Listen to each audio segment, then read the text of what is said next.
Hello, welcome to our channel. Do it with us. In this video, I will show you how to highlight text in any PDF file.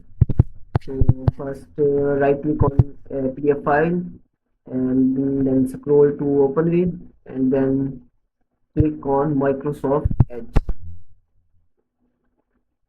Okay, so now your file is loaded. So select any text you want to highlight. Like I want to highlight code STK02. So I select the text, and after selecting, you can see on the screen they give me option to highlight.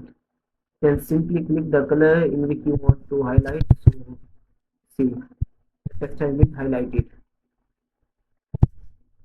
So now you have to save it. That's it. Don't forget to like, comment, and subscribe.